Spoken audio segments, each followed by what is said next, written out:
तो कोई बात नहीं, और किसी का कोई प्रश्न रहेगा तो बताइए। Thank you. प्रभु जी, इसी पर हमारा एक प्रश्न है। हाँ जी, जो बोलिए। अभी सेशन हो रहा है, इसमें जो हम अभी तक सार समझ पाए आपकी बातों का, वो यही कि जानना, मानना और होना, इसमें अंतर है। आप हमें ये समझा रहे हैं कि जानना और मानना से हट जाओ और हाँ, बस वही हो तुम, वही जान लो, वही हो जाओ, तुम वही हो। तो इसको ही थोड़ा बराबर। और प्रभु जी डीपली एक्सप्लेन करेंगे तो हम लोग को और क्लैरिटी आएगी। तो देखो, सबसे पहले तो मानना होता है कि कैसा है कि कश्मीर है, ठीक है, और वो बहुत सुंदर है ना। किसी ने बता दिया, वहां जो जाके आया ना उसने हमें बता दिया। तो हम अगर मानेंगे ही नहीं ये बात को, तो हम कभी भी कश्मीर जा ही नहीं पाएंगे। ये परफेक्ट समझना। तो इसीलिए सबसे पहले मानना होता है कि जो वहां जाकर आया है वो हमें बोल रहा है, तो उसकी बातों को मान लो पहले तो। ठीक है, मैं अभी तक जाना नहीं है ना, लेकिन मान लिया मैंने, ठीक है। तो जैसे ही मैं मानता हूं, तो उसके लिए मैं प्रयत्न करता हूं कि कभी तो मैं वहां पहुंच जाऊंगा और जान लूंगा, है ना। कि वो जो मेरी मान्यता थी ना, मैंने जो माना था, अब वो मेरी अनुभूति में आ गया, है ना। तो मैंने जान लिया बाद में।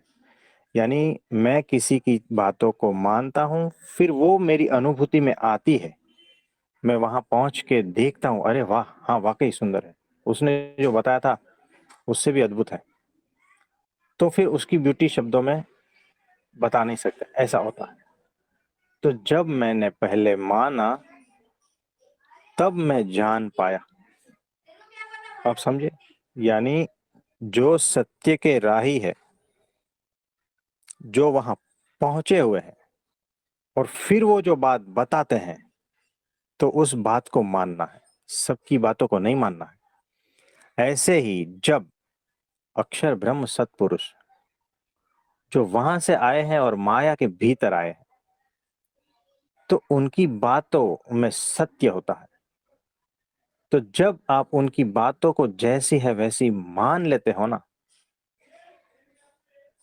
तब जाके उस राह पर आप चलते हो, और तब जाकर वो चीजें आपकी अनुभूति में आती है जो वो उनके शब्दों द्वारा कह रहे हैं।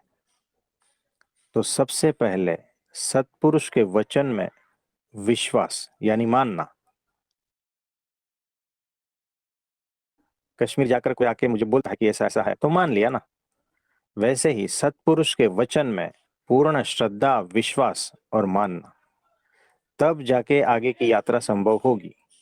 और वो कहते हैं परमात्मा साकार है तो साकार है, मान लेना है। फिर जब तक हमें निराकार दिखाई देता है ना, वहां रुकना नहीं है।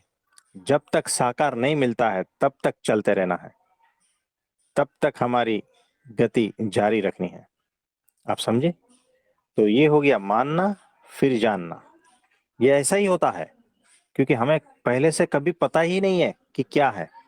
इसीलिए सबसे पहले मानना होता है, उसके बाद जानना होता है, और फिर एक बार जान गए हो सब कुछ, फिर आपने क्या बोला। होना। फिर बाद में उस स्थिति में हो जाते हो ना आप। फिर एक बार जानना हो गया, फिर वो स्थिति आपको मिल ही जाती है, आप उस स्थिति में हो जाते हो कि आत्मा ऐसा है। तो आपने मान लिया, फिर उस प्रयाण करते हो, प्रयास करते हो, फिर जब उसमें हो जाते हो, और जानने में सब कुछ आ जाता है कि ये ऐसा ही है।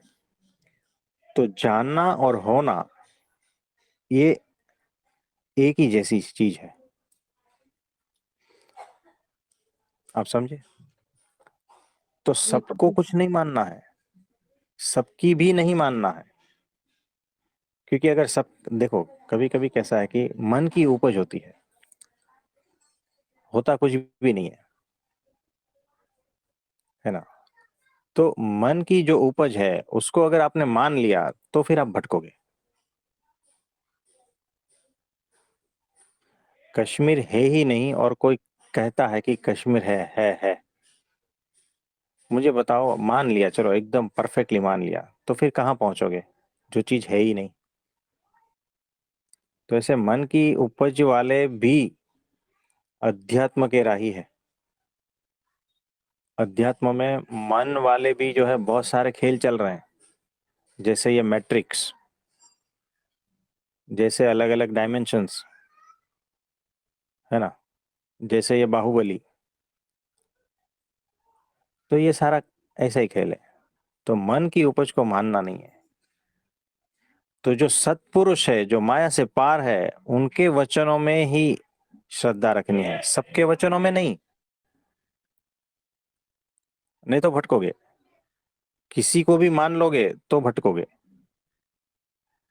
जिंदगी छोटी पड़ जाएगी, अनंत जन्म छोटे पड़ जाएंगे अब सबकी बातों को मानने लगोगे ना तो जो माया से पार है ना, सिर्फ उनकी बातों में ही श्रद्धा, पूर्ण विश्वास और मानना। तब जाके वो अनुभूति होगी, तब जाके आपका होना होगा, तब जाके आपकी समझ उस प्रकार की हो जाएगी, है ना। तो ये ऐसा है। और कुछ पूछना चाहोगे? तो प्रभु जी, आपकी इन बातों से तो ये समझ आ रहा है कि जो अध्यात्म है ये भी एक बहुत ही घना विराट जंगल है। अगर इसमें हमने सही पथ प्रदर्शक का हाथ नहीं पकड़ा तो हाँ। अनंत जन्मों के लिए हम भटक जाएंगे, फिर भी अध्यात्म के भ्रम में पड़कर कि हम अध्यात्म कर रहे हैं, पर हम इसी भ्रम में पड़कर अनंत जन्मों के लिए भटकना शुरू हो जाएंगे, एक नई अनजानी दिशा में बढ़ बढ़ के, और वापस जीरो पे ही आके गिर जाएंगे। तो ये जो आपने कहा एग्जैक्टली यही अक्षर है। ब्रह्म सत्पुरुष का साथ, तो ये बहुत बहुत इम्पोर्टेंट है प्रभु जी, क्योंकि जैसा आपने उस दिन हमें समझाया था कि कमरे में अंधेरा है और अंधेरा व्यक्ति छू छू कर जा रहा है, वो वाला जो एग्जाम्पल आपने समझाया था, वो एग्जाम्पल हम्म। प्रभु जी एकदम परफेक्टली दिमाग में बैठा हुआ है कि इस बार चूके तो अनंत जन्मों के लिए वापस चूक जाएंगे।